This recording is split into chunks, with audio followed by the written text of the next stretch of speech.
Apreciados oyentes, muy buenos días. Esto es Reflexiones Matinales, Llave de David. Gozosos una mañana más de estar juntos compartiendo la palabra de nuestro Padre Eterno. Y listos para estudiar. Oremos a nuestro Padre Celestial. Que su amado Hijo nos llene de su sabiduría, de su entendimiento y comprensión. Para el mensaje de hoy que se titula Jacob pelea hasta rayar el alba. El texto bíblico lo encontramos en el libro de Génesis, capítulo 32, versos 25 y 26 que dicen: Y cuando el varón vio que no podía con él, tocó en el sitio del encaje de su muslo, y se descoyuntó el muslo de Jacob mientras con él luchaba, y dijo: Déjame, porque raya el alba. Y Jacob le respondió: No te dejaré, si no me bendices.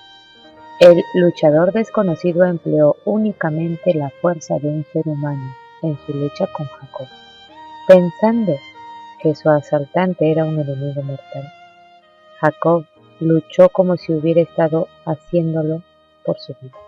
Pero al aproximarse el alba, un simple golpe, dado con fuerza más que humana, fue suficiente para dejar inválido a Jacob, y él se dio cuenta de que su antagonista era más que humano.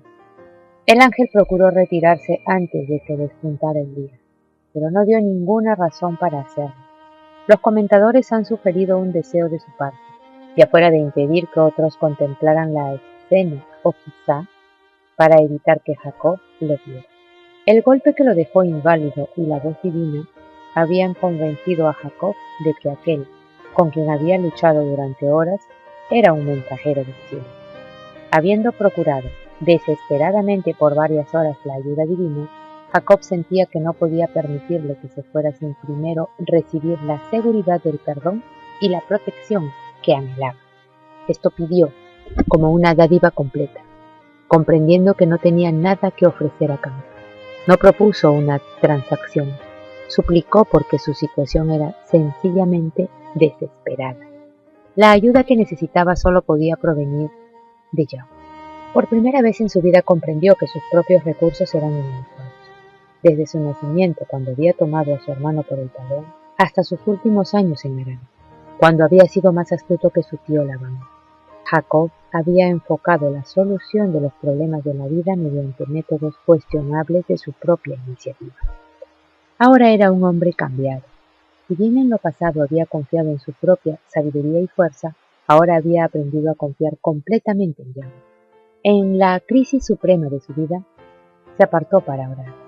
Le dominaba un solo propósito: buscar la transformación de su carácter.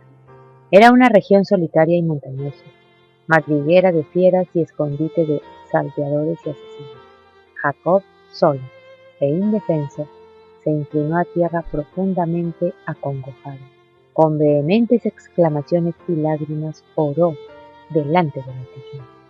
La lucha duró hasta poco antes del amanecer, cuando el desconocido tocó el muslo de Jacob, dejándolo incapacitado en el acto. Entonces reconoció el patriarca el carácter de su adversario. Comprendió que había luchado con un mensajero celestial, y por eso sus esfuerzos casi sobrehumanos no habían obtenido la victoria. Era el Mesías, el ángel del pacto, el que se había revelado a Jacob. El patriarca estaba imposibilitado y sufría el dolor más agudo, pero no aflojó su asidero. El ángel trató de librarse de él y le exhortó: Déjame que raye el alba. Pero Jacob contestó: No te dejaré si no me bendices.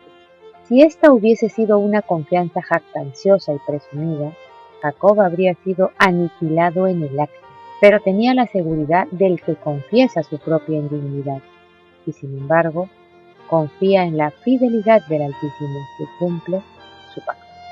Por medio de la entrega del yo y la fe imperturbable, Jacob ganó aquello por lo cual había luchado en vano con sus propias fuerzas. Jacob luchó con el ángel toda la noche antes de ganar la victoria. Cuando rompió el alba, el ángel dijo: Déjame, porque raya el alba. Pero Jacob contestó: No te dejaré si no me bendices. Entonces fue contestada su oración: No se dirá más tu nombre Jacob, sino Israel, porque has luchado con Yahweh y con los hombres y has vencido. Necesitamos la perseverancia de Jacob. Una fe como esta es la que necesitamos. Una fe que se aferre y que no dejará ir, y pedidle que os enseñe a conocernos a vosotros mismos, a comprender vuestras debilidades, vuestros pecados e inconsecuencias a la luz de la eternidad. Pedidle que os muestre cómo aparecéis a la vista del cielo. Esto es una obra individual. En humildad enviad vuestra petición a Yahweh, y no descanséis ni de día ni de noche, hasta que podáis decir: oíd lo que el Señor ha hecho por mí, hasta que podáis dar un testimonio viviente y hablar de victorias ganadas. En la crisis suprema de su vida, Jacob se apartó para orar. Lo dominaba un solo propósito: buscar la transformación de su carácter. Jacob alegó con espíritu determinado: no te dejaré si no me bendices. Este espíritu de persistencia fue inspirado por aquel con quien luchaba el patriarca. Fue él también quien le dio la victoria y cambió su nombre, Jacob, por el de Israel, diciendo: porque has luchado con Yahweh y con los hombres y has vencido. Por medio de la entrega del yo y la fe imperturbable, Jacob ganó aquello por lo cual había luchado en vano con sus propias fuerzas. Esa noche Jacob, el mimado de su madre, experimentó el nuevo nacimiento y llegó a ser un hijo de Dios. En su desánimo consideró como lo más precioso la luz que recibió, y la dura piedra sobre la cual descansaba su cabeza era la más deseable de todas sobre las que se había reunido. Efectivamente y de verdad Jacob recibió la bendición. Apreciados oyentes, que Yahweh nos bendiga. Hasta mañana.